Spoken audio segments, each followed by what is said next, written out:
Olá, meus amados, é um prazer estar aqui com vocês para trocar uma ideia hoje, né? Nosso podcast Direto ao Foco. Estamos aqui com o pastor Valdemir, né? Que voltou da sua viagem na Angola, nosso irmão Henrique. E hoje o tema desse podcast vai ser um pouco sobre essa viagem, o que aconteceu, como foram os preparativos, né?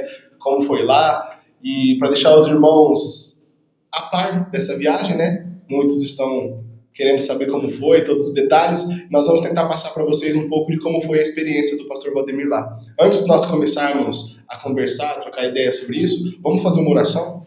Maravilhoso Deus e eterno Pai, em tua amada presença estamos novamente, agradecidos, Senhor, por todas as bênçãos até aqui recebida, por mais essa oportunidade de estarmos aqui para gravarmos esse podcast. Pedimos que tudo que for feito aqui, realizado aqui, possa ser para a honra e glória do Santo Nome. Amém. Que o seu Santo Espírito possa dirigir nossa mente, nas respostas, na explicação, que isso possa servir para ajudar outras pessoas a cumprir também os seus papéis nas missões que o Senhor envia a cada um. É o que pedimos, agradecemos em nome de Jesus. Amém. Agora o nosso convidado vai se apresentar, né, pastor Valdemir, falar um pouco, dar uma introdução para nós e contar um pouco. Olá. Bom, meu nome é Valdemir Marques, eu sou pastor da Igreja Altos do Vigiai, e eu tenho um ministério pessoal, que é o Projeto Avise, e também sou nutricionista. Então, nessa missão de Angola, eu já fui com dois trabalhos, né, para executar lá. Um como nutricionista, para dar aula numa escola missionária, né, que foi executado lá, nós vamos falar sobre isso, e outra como pastor no trabalho de evangelismo. Também estamos aqui com o nosso irmão Henrique, né? Para quem não acompanha as lições ou o Minuto com Jesus diariamente, ele vai se apresentar. Bom, como o nosso irmão Júnior disse, né, prazer a todos, eu sou o Henrique. Um abraço para vocês que estão nos assistindo. E nesse trabalho, o que eu ando fazendo parte é na lição, né, de sábado e também nos Minutos com Jesus, todos os dias no YouTube. Maravilhoso trabalho. Meu nome é Clodoaldo Júnior e nós vamos iniciar o podcast Direto ao Foco. A primeira coisa que eu queria conversar e perguntar sobre, né? Eu queria saber, pastor Valdemir, como que foi a sua reação, o seu sentimento quando veio esse convite para você, desse trabalho missionário?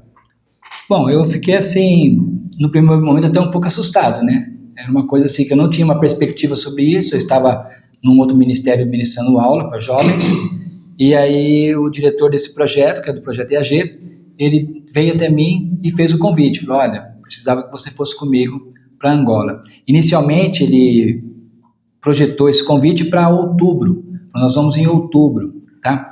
Eu dei uma respirada, falei, tudo bem, vamos sim, vamos fazer o trabalho. E depois, então, ele me ligou dizendo, Valdemir, houve um problema com uma das pessoas que ia, porque a esposa está grávida, né? Uma gravidez de certo cuidado, exigia certo cuidado. Ele não pôde ir, então falou, tem como você ir agora, em agosto? Aí, isso assim, faltando uma semana. Nossa. Né? Não, uma semana não, faltavam acho que uns 15 dias. Eu estava com o passaporte desatualizado, né? Então foi tudo um milagre, porque o passaporte demora para sair, e eu tive que ir até Presidente Prudente, interior de São Paulo, na delegacia federal lá para conseguir pedir o passaporte. Foi um milagre o passaporte ter saído em tempo hábil, né? Eu tive que fazer a vacina contra a febre amarela, que também foi outro milagre. A moça do posto falou, não sai nesse prazo, né? Aí, ainda quando eu comentei com ela que eu estava indo para Angola para uma missão, ela era protestante, ela falou, se é para missão, Deus vai operar. E realmente, 3 dias depois, saiu do sistema do governo. Então, assim, foi tudo mesmo dirigido pela mão de Deus. E eu fiquei, assim, surpreso, mas também fiquei feliz, porque seria a minha primeira oportunidade de estar saindo do continente americano, né, sair da América, para ir até a África. Fiquei feliz com o convite. É interessante, né, que acho que ninguém próximo a você esperava isso, né? Não. Algo dessa maneira, né? Às vezes nós pensamos e nos nossos maiores sonhos e o que nós almejamos não é nada assim desse jeito, né? Então eu fico imaginando como que foi para a família também quando recebeu essa notícia, né? A felicidade, a alegria. E o susto. E o susto, e o susto, né? A gente se ausentar da família. A gente está sempre viajando no trabalho missionário. Normalmente minha esposa me acompanha nos trabalhos. Esse trabalho foi sem a minha esposa. E acho que foi o maior tempo, né? Fiquei 21 dias lá, o maior tempo longe da família, com pouco contato, com a dificuldade de internet lá. Eu tinha pouco contato com a família.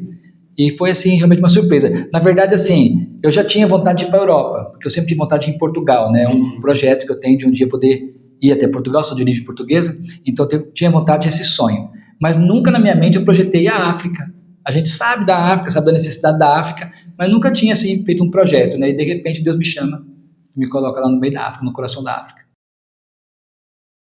É interessante, né? Como foi dito, o pouco tempo de preparo, né? Correr atrás dessas coisas, tudo. E assim, nunca tinha voado de avião, né? Não, tinha esse primeira receio. viagem foi internacional, né? Um avião muito grande. Mas eu assim, falar que eu tive medo, não tive, né? Eu acompanhei muito acidente de avião uns dias antes, né? A gente fica assim um pouco pressionado. Mas na hora que eu montei assim no avião, que eu sentei, que a moça fechou a porta do avião, o avião começou a se movimentar, eu fiz uma oração, coloquei minha vida nas mãos de Deus, né? E voltou realmente sem turbulência. Foi realmente uma viagem muito tranquila. E antes dessa viagem, após de receber o convite, né? Você se programou e quais eram suas expectativas, o que você planejava antes de ir para lá, né? Antes de saber como seria?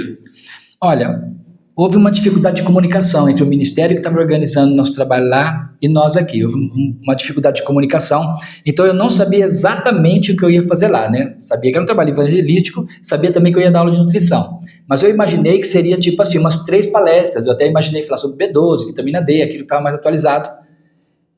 Mas também não conhecia o contexto lá, né? Não fazia a menor noção de como era o contexto lá. E também separei até no meu tablet 3 ou 4 sermões, né? Que não deu nem pro cheiro. Na verdade, eu fui o único palestrante do congresso, preguei em um dos congressos 16 sermões seguidos, todos os dias, e no outro congresso, foi um pré-congresso, na verdade, eu preguei mais 3 sermões. E as aulas foram 2 semanas de aula. Então não era só palestrinhas de B12, não, foi aulas de introdução à nutrição, entramos um pouco em bioquímica, foi uma coisa muito legal. Foi um grupo de alunos que estavam se preparando para ser departamentais de saúde. Então nós tínhamos profissionais de saúde, tínhamos nutricionistas, tínhamos enfermeiros, acho que tinha farmacêuticos, tinha alguns profissionais assistindo, tinha alguns terapeutas, né, assistindo, mas a maior parte dos alunos tinha vontade de trabalhar como departamentais de saúde na Igreja Adventista. Eu queria fazer uma pergunta, porque assim, sempre que a gente vai viajar, pelo menos a minha, a preocupação maior que eu tenho é onde eu vou ficar, com quem eu vou ficar. E para o senhor foi para um lugar, primeira vez ainda, viajar de avião, e você não sabia, né, exatamente onde ficaria. Então, como que foi ali a recepção, quando você chegou? Aconteceu algum problema durante o voo? Como que foi tudo isso?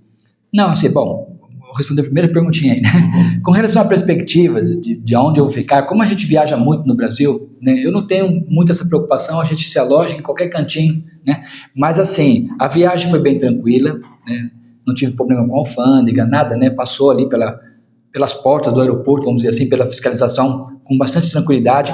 Quando chegou lá também, até uma pessoa que estava antes de mim teve problema com a alfândega, eu fiquei até um pouco tenso, porque foram feitas muitas perguntas para ele, mas para mim não perguntaram nada, entreguei meu passaporte, ele carimbou e deu boas-vindas, né?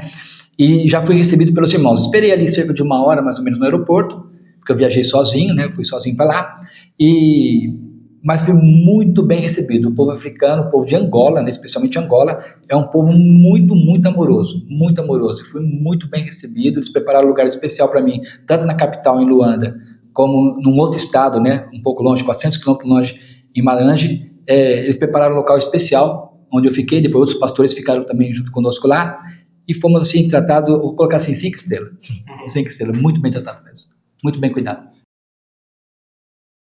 E já passando então da viagem do Brasil para Angola, né?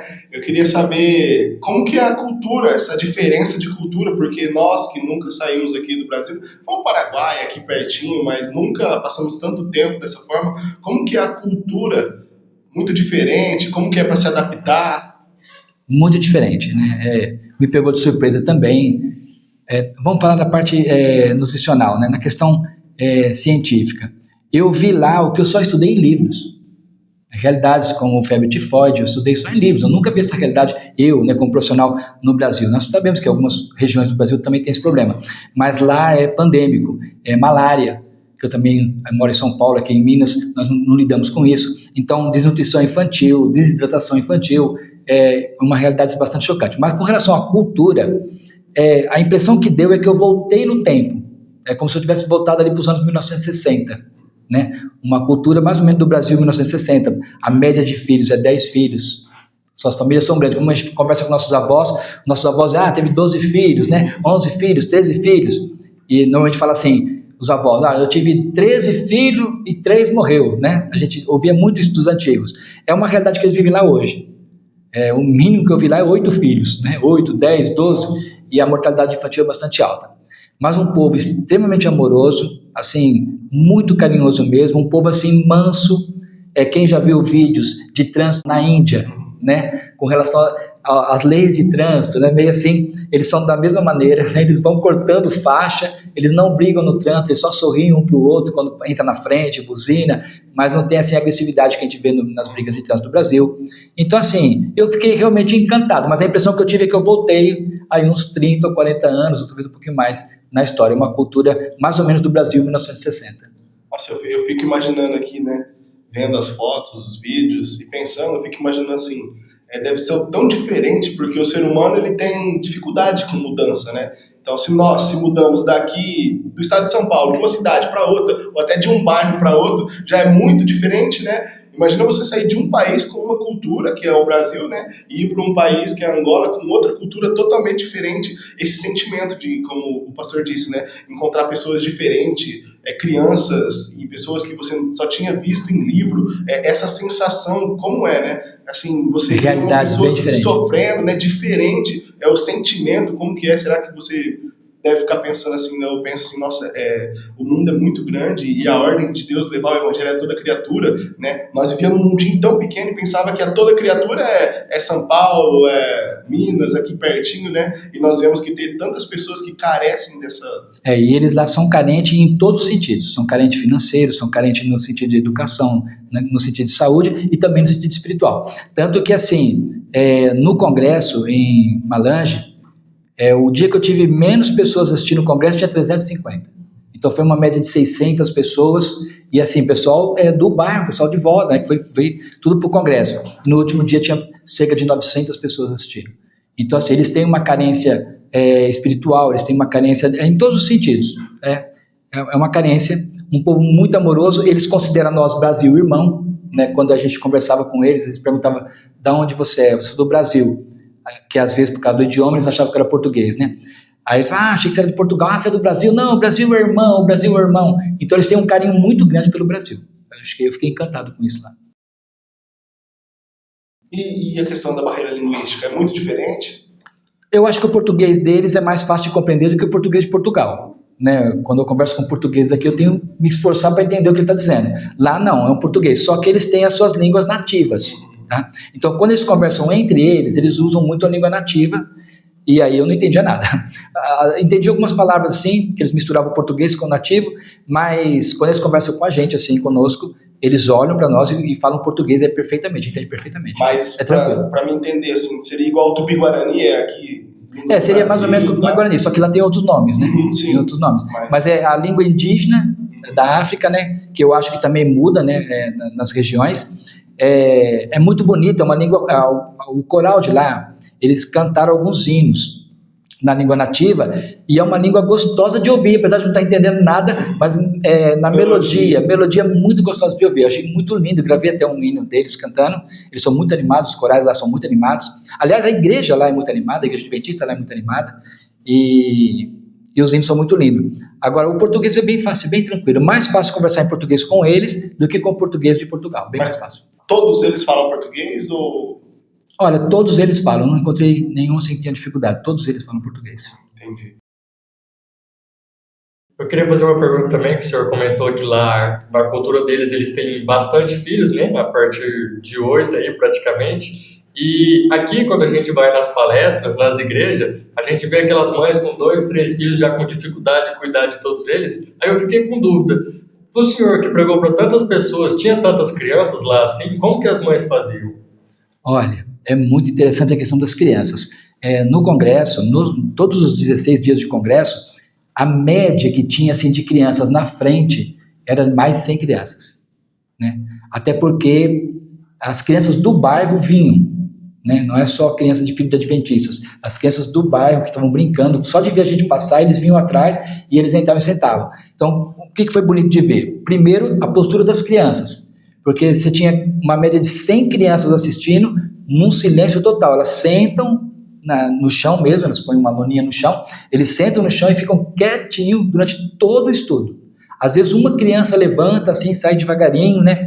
Mas não tem... Aqui, às vezes, se tiver 3 crianças num culto, você já tem dificuldade, né? E lá não, lá as crianças respeitam, são mansas, ficam bem quietinhas assistindo estudo, uma coisa que me impressionou. Outra coisa que me impressionou é que eles sentam no salão do congresso, no caso da igreja, da frente para trás, eles vão encher os primeiros bancos, diferente da nossa cultura. A nossa cultura, os irmãos vão chegando e sentando sempre nos últimos bancos, a tendência é os primeiros ficar livre. Eles não, eles sentam da frente para trás, né? Que nem o dia que teve menos, sentou da frente para trás, os últimos bancos é que ficou vazio. Então, assim, eu achei muito bonito também deles lá. Gosto de estar perto da pregação. Gosto de estar perto da pregação, gosto. É interessante. A questão das religiões lá, tem muitas, igual aqui, porque aqui no Brasil é assim, né? Nós costumamos falar que cada esquina tem uma igreja diferente. E lá? Lá também tem bastante protestantismo, tem o adventismo. Eu vi quase todas as igrejas que nós temos aqui no Brasil, eu vi lá, tá? Não tantas pentecostais, lá também tem pentecostal, mas não as mesmas daqui. Mas as igrejas tradicionais aqui tem lá, mas lá tem muita religião áfrica, que é uma forma de espiritismo, né? Isso tem bastante lá. Tem bastante ainda. Por isso que tem que ser evangelizada a África, porque eles ainda estão no berço do espiritismo. E está inculcado muito na cultura deles isso? Está muito inculcado a ponto de alguns irmãos, né, até falarem coisas de superstição, né? A gente conversando com os irmãos, a gente vê que eles ainda têm tendência a acreditar em algumas superstições, porque a cultura espírita lá é muito forte. Eu não digo nem espírita, afro, né? A cultura afro mesmo é muito forte lá. É a questão da cultura, né? Muito diferente. Isso. Não é o mesmo espiritismo daqui, né? Kardecismo, não. Sim. Mas é o espiritismo deles lá, dessa religião afro deles lá. Muito diferente, né? Então, o senhor comentou também que tinha se preparado para alguns estudos específicos e depois chegando lá acabou sendo muito mais, né, do que o esperado. E o pessoal lá, você achou que eles receberam bem essa mensagem? Eles ficaram felizes? O feedback, né? O feedback foi muito bom. É lógico que eu fui com uma ideia e cheguei lá e me encarei com outra realidade. Então, quando eu me encarei, eu fui adaptando os estudos à realidade deles. Mas eles gostaram muito, eles falaram que alguns dos meus sermões que eu foquei em família, relacionamento de família, eles não tinham nunca visto sermões nesse sentido, então eles falaram que gostaram muito, muito mesmo. E passei alguns estudos também nossos, né? Eu falei sobre a parábola das 10 virgens, que é um assunto que também eles não conheciam. Falei sobre o sacerdócio de Melquisedeque, que é um assunto também que eles falaram que nem se ventilava lá, sacerdócio de Melquisedeque. Falei sobre a vinda como ladrão, né? Sobre no juízo investigativo. Então, assim, tivemos alguns assuntos teóricos, teológicos, mas eu sempre trazia mais para a necessidade deles, puxando um enfoque do estudo mais para a necessidade deles mesmo. E eles gostaram, o feedback foi bem legal mesmo. Entendi. Tanto que eles pediram muito para mim, não se esqueça de nós. Porque alguns pastores vão para lá e acabam fazendo até um bom trabalho, mas nunca mais voltam. Talvez a gente não sabe também por quê, né?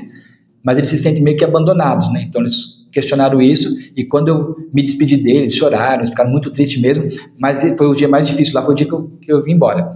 E eles insistiram muito nisso, pastor, não se esqueça de nós. Né? Então a gente vai começar agora um trabalho de intercâmbio pela internet, nós vamos fazer palestras pela internet com a liderança deles lá, os obreiros, pastores deles, vamos começar um trabalho agora de interação entre nós e eles. Né? Mas o pastor disse que é difícil o acesso à internet lá, mas então tem como? Não, tem internet, lá só tem uma companhia, né? Aqui nós temos várias, né? Lá só tem uma companhia. E nem todo ponto que pega. O problema é que aonde eu estava, o local que eu estava, não chegava a internet. Chegava com um sinal muito fraco. E aí tinha essa dificuldade de contato. Aonde eu fiquei dormindo, né? Já em outro bairro, aí já tinha facilidade. Então, normalmente eu tinha contato com a família à noite. Né? Quando eu chegava à noite, eu ligava o celular e caía todas as mensagens. E aí, quando eu mandava mensagem, tem 4 horas de diferença. Então, teve vez de eu mandar mensagem e o pessoal que está na madrugada, estava dormindo. 4 horas, o fuso é diferente, né? Fuso é diferente. Aliás, outra coisa que eu estranhei foi o fuso horário. Porque estranha muito mesmo? Estranha muito, porque eu saí do Brasil para chegar lá 2 horas da manhã do Brasil, né? Então, eu viajei a noite inteira acordado, porque eu pensei, vou ter um resto de noite para dormir. Mas quando eu cheguei lá, era 6 horas da manhã. O dia estava começando. Então, eu viajei a noite inteira acordado, fiquei o dia inteiro acordado, já dei palestra no pré-congresso, né? E depois que eu fui dormir. Então, meu corpo sentiu bastante o fuso horário. É interessante porque nós ouvimos falar do fuso, né? Fuso horário, mas nós não pensamos que é assim, só quando passa. Quando passa que você sente. Eu também questionava isso, mas por que sentir tanto? Sente. Para voltar foi melhor, porque eu ganhei 4 horas, isso. Né? Então eu senti menos, mas para ir eu senti bastante. Fiquei bastante cansado nos primeiros dias, até o corpo conseguir se acostumar. Interessante, né? Então, eu ia até perguntar sobre isso, porque eu ia falar assim, mas foi difícil, né, de dormir a primeira noite, mas como o senhor acabou de dizer, Não. como passou em claro, a primeira noite, pelo menos, foi fácil.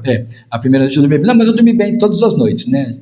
O lugar foi muito aconchegante, eles cuidaram muito de mim, deu para dormir bem todas as noites. Mas foi puxado, porque eu dava aula na escola, eu ficava de manhã com eles lá, normalmente conversando sobre trabalhos missionários, sobre o avanço da causa de Deus, almoçava. Na verdade, eu só comi 2 vezes por dia lá, porque o horário deles é muito diferente do nosso, então eu só tomava café da manhã e jantava, não almoçava por causa do horário. Mas aí eu ia para a escola, dava aula na escola, acabava a aula, nós usávamos a mesma cadeira que é usada na escola, era usada no congresso. Então a aula acabava, que alguém vinha lá e mostrava que o tempo tinha acabado, aí nós pegávamos as cadeiras e ia para o congresso, eu só tinha tempo de trocar de camisa, dar uma lavadinha no rosto e já ia para o sermão. Foi bem corrido. Foi bem corrido. E à noite, voltando para casa, também mais conversas, né? Com a liderança deles lá, que queriam trocar experiências, conversar e falar sobre o avanço do trabalho. Então tinha diálogos de manhã à noite e as palestras à tarde e à noite. Foi assim, bastante puxado, passou rápido os dias. Você comentou também sobre alimentação e eles têm um prato específico lá que eles gostam muito de comer, te ofereceram, como que foi? Sim, ofereceram. O prato principal deles é fungo de bombô, né? Que é uma massa feita de mandioca. Eu não entendi muito bem, mas é um processo de fermentação e eles formam essa massa e eles comem com molho. Essa é a comida que eles comem, eu até brinquei, que eles comem de segunda a sexta e na outra semana eles repetem a mesma coisa. Então eles comem café da manhã, almoço e janta. Fungo de bombô é o prato principal, seria o nosso arroz e feijão aqui. É o prato principal deles. Aí foi o que eu notei lá, que eles têm um cardápio monótono. Uma das dificuldades da desnutrição que eles têm lá é a monotonia alimentar. Eles comem todo dia basicamente a mesma coisa. Mas tem variedade para trocar? E Eles têm. isso? Não, eles escolhem, é cultural, porque eles têm variedade. Não tem tanto como nós no Brasil. Deixa eu colocar uma coisa. O que acontece da minha visão com relação a Angola? É que eu visitei Angola, a parte norte, centro-norte de Angola. Então é mais ou menos como se uma pessoa viesse no Brasil e visitasse o nosso Nordeste.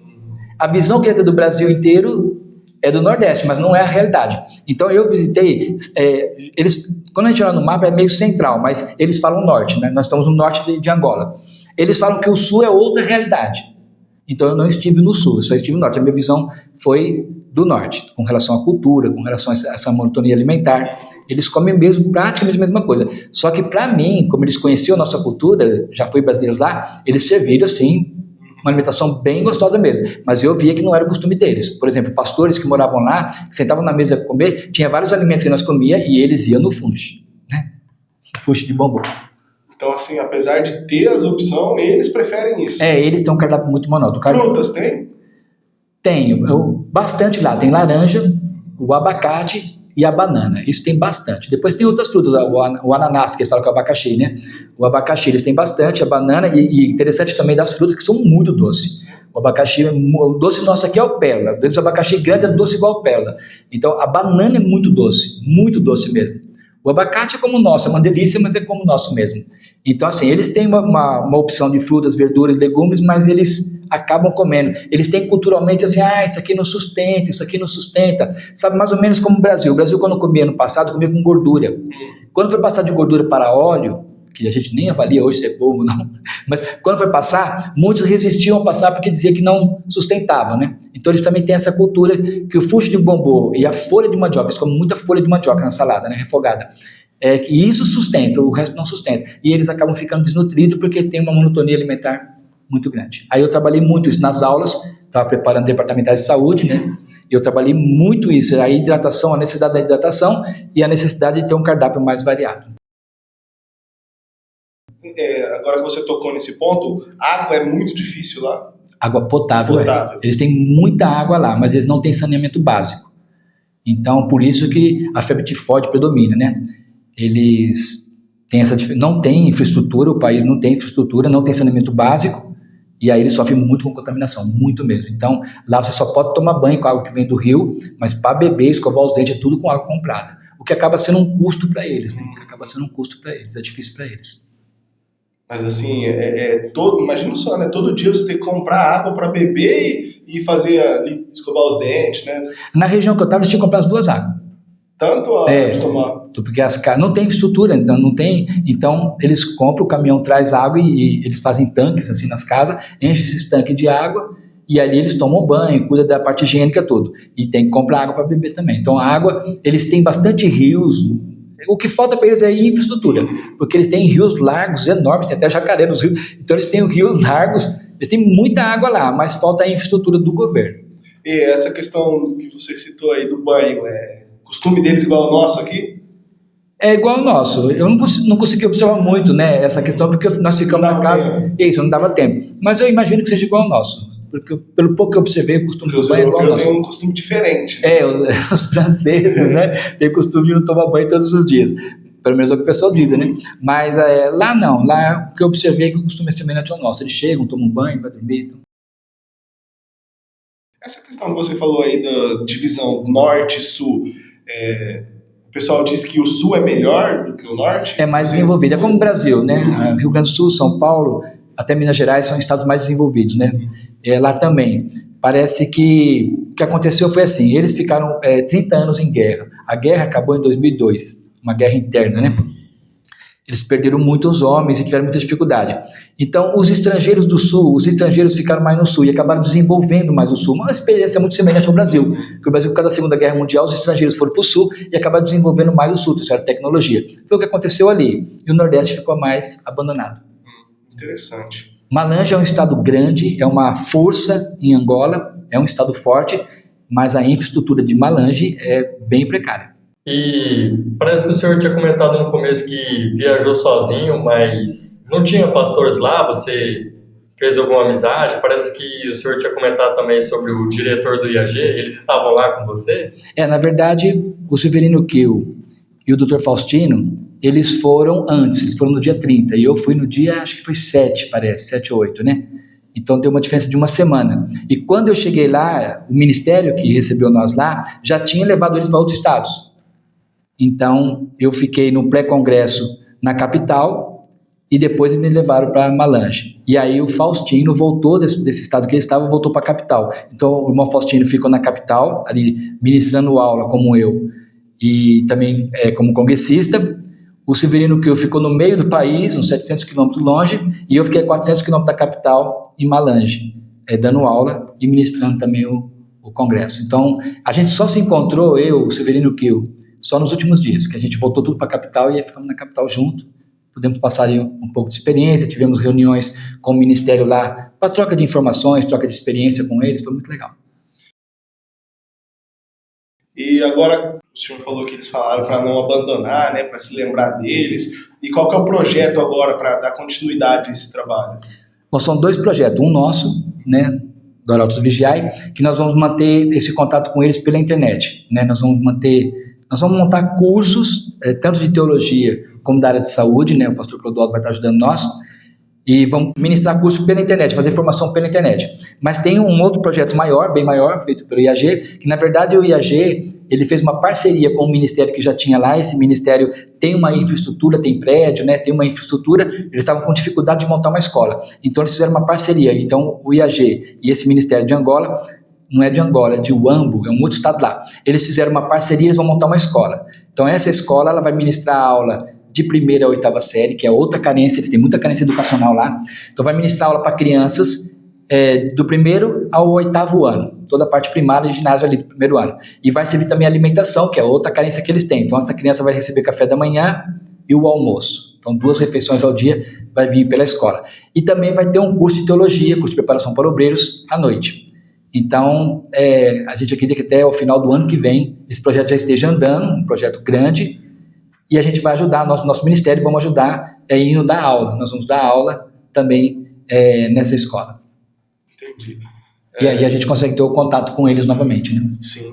E mais projetos, né, além desse, né, que o senhor me falou, de expansão aqui na América do Sul também, né? Já entrando um pouco sobre isso, né? Vai. Tem mais projetos. O de Angola é um projeto piloto, que a intenção é que se faça essa escola não só lá em Huambo, né, mas que essa escola se esparrame também, que nasça outros projetos semelhantes, né? Então esse é um projeto piloto, um grande projeto, mas que se esparrame por toda Angola e que caia através da divisa, A intenção é essa, né? Atravessar a divisa e começar a fazer em outros países, para que a gente possa atingir o povo africano. Que a irmã White escreveu na época dela, no Espírito de Profecia, que tinha que se trabalhar com os africanos. Sim. E a gente, hoje, né, quase 100 anos depois, a gente ainda vê uma gigantesca necessidade de se trabalhar, uma carência muito grande. Então, eles têm carência em todo sentido. Então, vamos fazer um trabalho educacional, formando essas crianças até a 8ª série, e já vamos abrir um curso de preparação de obreiros, né, que vai ser muito bom também, e vai ter área de saúde. Aí eu vou dar a área de saúde lá.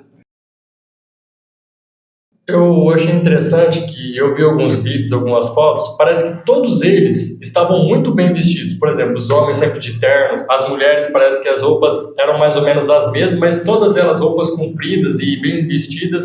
Aí eu queria te perguntar, a época que você foi lá, era frio, era quente? E realmente, no dia a dia deles, eles usam essas roupas longas também? Sim, era inverno lá. Mas o inverno lá eu fiquei de camiseta, né?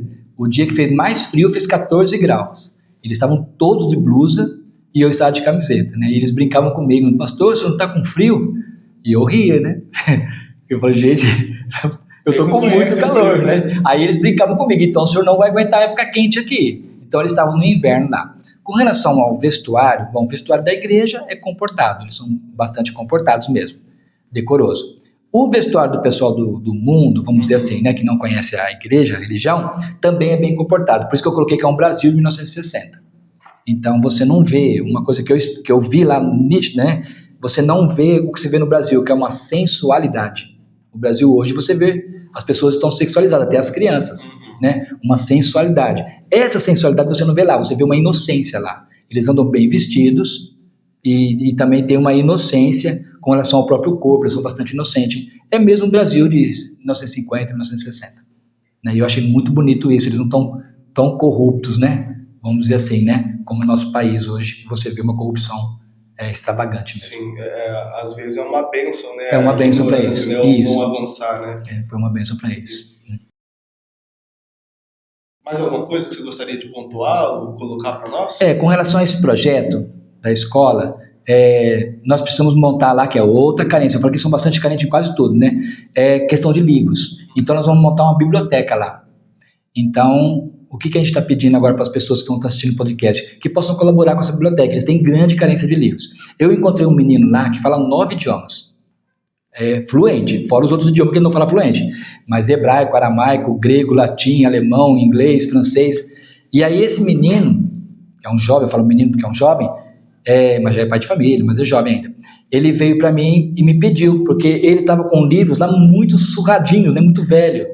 E ele falou, puxa, será que vocês não conseguem trazer material? Pode ser usado, ele ainda colocou, pode ser usado, bíblias em grego, bíblias em hebraico, dicionários, então qualquer material linguístico, para que ele possa dar suas aulas lá e também para aperfeiçoar mais. Aí eu falei para ele, sim, eu contei para ele que no Brasil tem sebo, né, onde a gente vai comprar livros usados, então eu prometi para ele que a gente ia procurar. Mas se tiver alguém em casa que tem esse material, que não está usando, está parado lá, bíblias, dicionários, ou qualquer literatura de línguas, né, principalmente grego e hebraico, aramaico, grego e hebraico, que ele mais queria, né, e para a escola, também nós vamos montar a biblioteca, para a escola levar livros da área teológica, então tem muitas pessoas que têm livros de teologia em casa, que estão parados, então se você tiver livro de teologia que está parado, entre em contato com a gente, que nós vamos enviar para eles. Livro de teologia, livros da área de ciência e nutrição, então anatomia, fisiologia, se a pessoa tiver livros da área de saúde, também pode ser doado, e testemunhos, eles têm muita carência de testemunhos, eles nem conhecem, eu passei vários estudos lá, e eles nem conhecem os livros citados, eu citei os livros, aí a gente não conhece, então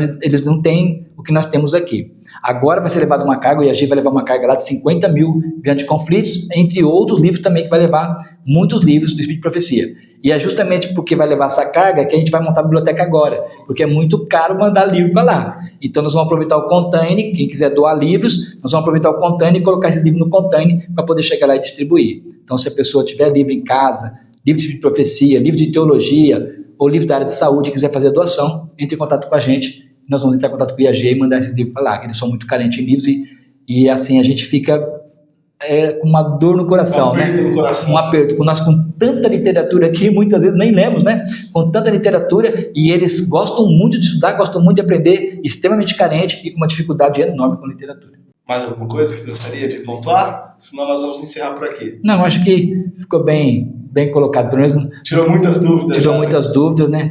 E o que eu posso dizer assim, nós temos que orar por Angola, e não só por Angola, como a África toda. O que eu conheci foi Angola, porque eles são um povo muito carente, mas são fiel à luz que tem.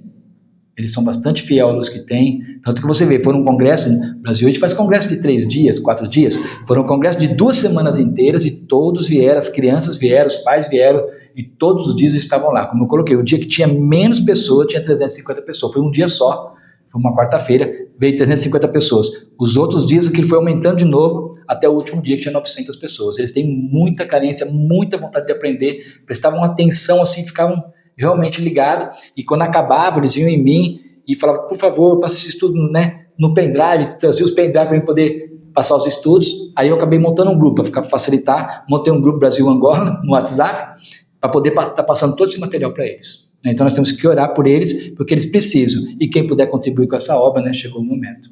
Agradeço então a participação do irmão Henrique, do pastor Valdemir, né, e mais uma vez vou deixar aqui, né, o apelo para vocês, quem tiver livros sobre os assuntos aqui citados, ou quem tiver alguma doação que sinta no coração, né, o pastor até citou um exemplo antes aqui para nós de começar o podcast, de um menininho, né, que pegou o seu cofrinho e deu doação para comprar os livros. Se Deus tocar no coração de vocês e vocês quiserem doar, entre em contato conosco, vai estar aqui, né? E se tiver mais pergunta também, pode deixar as perguntas no comentário, ou mandar direto para o pastor Valdemir, né? Nós vamos estar deixando o contato dele aqui, que ele vai esclarecer todas as dúvidas. Que Deus abençoe a todos e até o próximo Direto ao Foco.